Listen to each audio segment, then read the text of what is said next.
Bueno, pues volvemos a hablar de decoración y estilos. Y si la última vez que hablé con Tess hablamos de un estilo, el nórdico, que a mí me gustó muchísimo, hoy nos trae una nueva tendencia de la cual a mí me gustan muchísimo esas casas que están así decoradas con este rústico chill. Tess, ¿qué tal estás?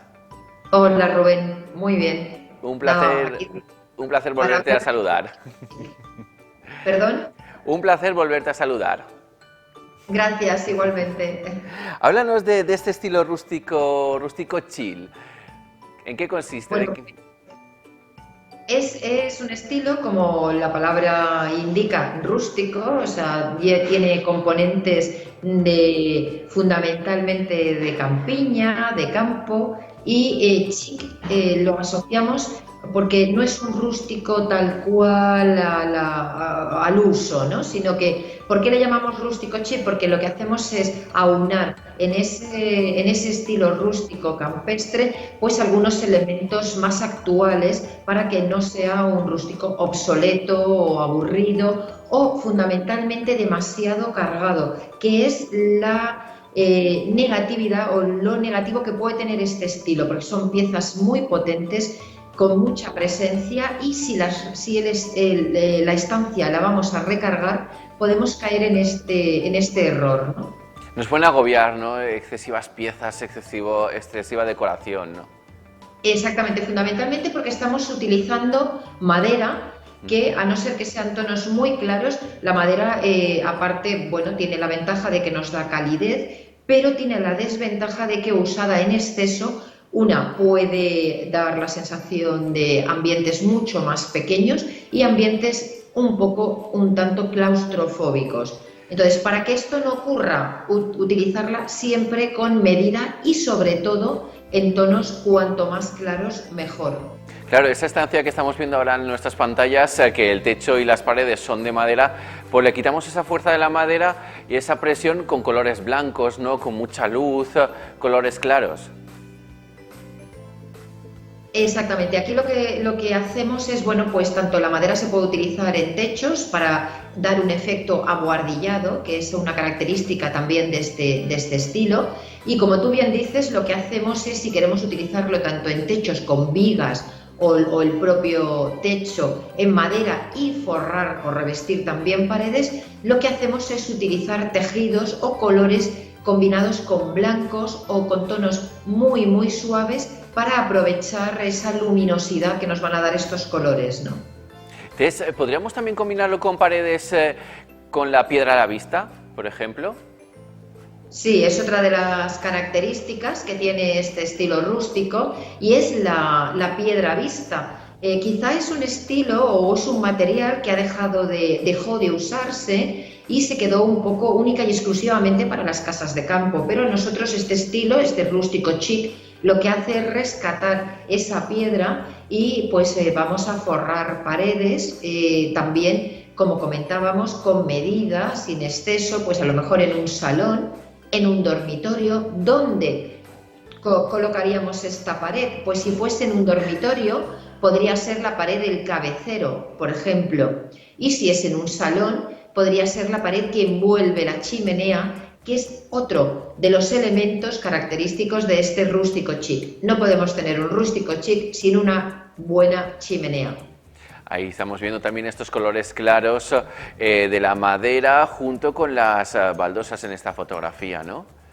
Sí, las baldosas de barro, fundamentalmente. Bueno, ahora podemos irnos a elementos que nos imiten ese barro, pero esas baldosas de barro, igual que en el estilo mediterráneo que comentábamos en la sección de la semana pasada, aquí en este rústico chic también está muy, muy de actualidad y podemos usar ese barro tanto en el pavimento como en las encimeras, por ejemplo, de la cocina, o como en elementos decorativos, jarras, jarrones, vasos. Este tipo de material, el barro, está muy, muy característico de este estilo. ¿El barro con tonos oscuros o si puede ser claro mejor? ¿O daría igual en función de dónde se coloque?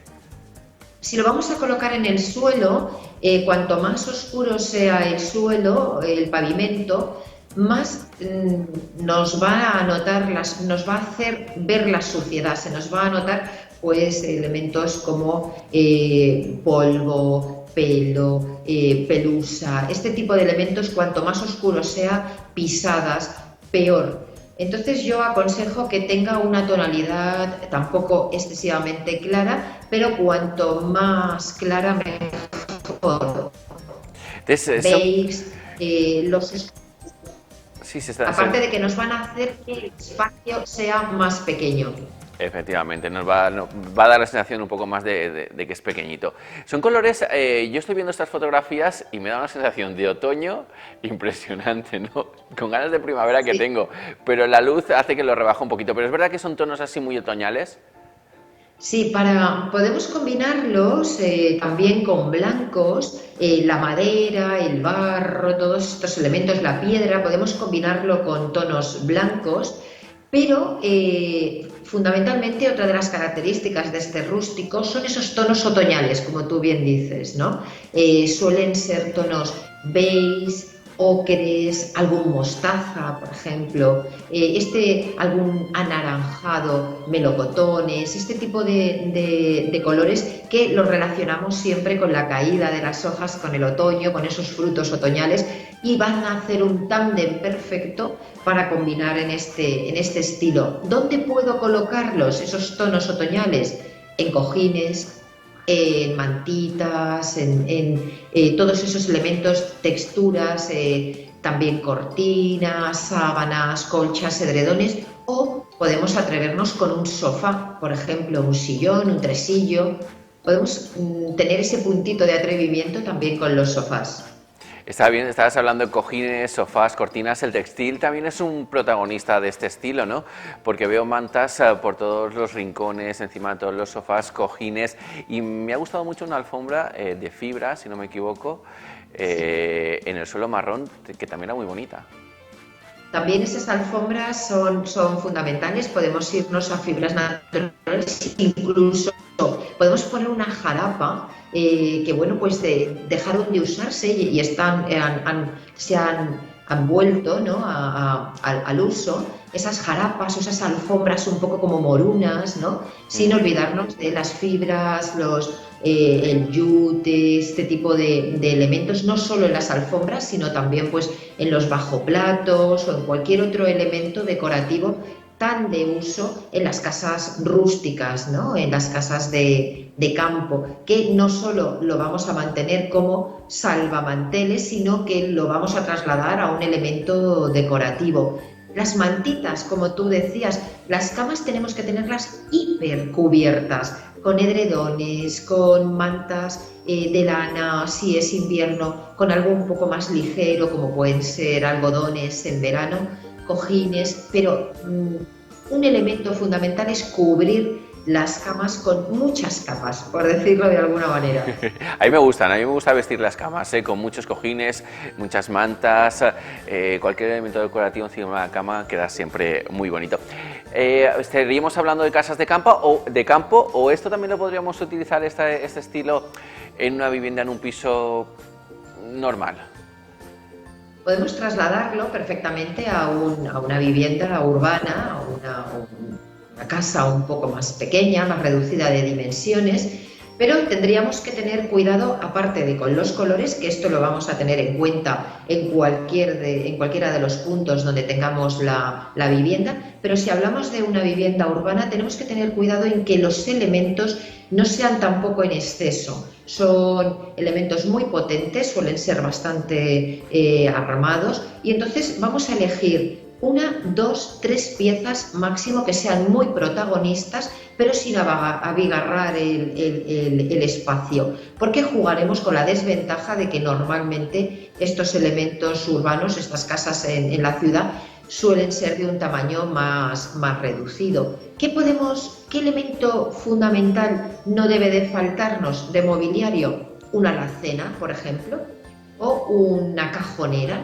Estos dos elementos, si queremos decantarnos por este estilo rústico chic y queremos ponerlo tanto en la ciudad como en el resto de espacios, son fundamentales. Las alacenas y las cómodas, las cajoneras. Lo ideal es tener una casa de campo y poderla decorar de esta forma y ya disfrutas al máximo. Pero bueno, los que no tenemos, pues intentamos este estilo, llevarlo en nuestra casa, pero como has dicho, sin agobiar, ¿eh? Es un estilo que es tendencia desde siempre, ¿no? El estilo rústico. Lo que pasa es que ahora tiene elementos que nunca habíamos visto y hay que modernizarlo, ¿no? No hay que anclarse en el pasado. Sí, porque si no lo que haríamos sería pues quedarnos con un quizá algo demasiado aburrido, demasiado con demasiada solera, demasiado presencial. Entonces, para modernizarlo un poco, pues podemos coger una pieza, por ejemplo, que puede ser una iluminación, unas lámparas en suspensión de mimbre, de ratán. Podemos irnos, por ejemplo, a un elemento más actual, un mueble de diseño, por ejemplo, y mezclarlo, una mesita donde mezclemos madera con metal o cristal, un puff, por ejemplo, que están muy de actualidad también en este estilo, que a lo mejor lo podamos tapizar con un pelo, imitando un poco a la oveja o la lana o al caballo, un poco en esa línea, ¿no? O sea, unos elementos que los hagan más modernos. Fijaros en esta imagen con estas mesitas circulares con madera y metal que nos hacen que lo modernicemos un poco. O esta chimenea, que pueden ser tanto en pared como aisladas, que para nada nos recuerda a una chimenea clásica, ¿no? Sino que simplemente es una pared encarada en blanco que sobresale, ¿no? de la pared en sí. Con lo cual, modernizaremos con este tipo de detalles que os he comentado. Tess, muchísimas gracias por estar una semana más aquí con nosotros. Me ha encantado este estilo rústico chill out. Chill out no, chill, se me ha ido a mí la lengua. Rústico chill, en el que destacamos, como has dicho, la madera, las paredes de piedra, los colores blancos que suavizamos, ¿no? Las fibras, la chimenea, qué chulo, las mantas y bueno, y el barro me ha gustado también muchísimo, ¿eh? Bueno, Tess, lo dicho, muchísimas gracias por estar aquí con nosotros una semana más. Gracias, Rubén, a ti, hasta la Nos próxima. vemos, un placer. Ustedes que están en casa, no se vayan, nos queda uno que contarles muchísimas cosas. Nos vamos a hablar ahora de los problemas de la espalda, así que nada, estamos aquí con ustedes.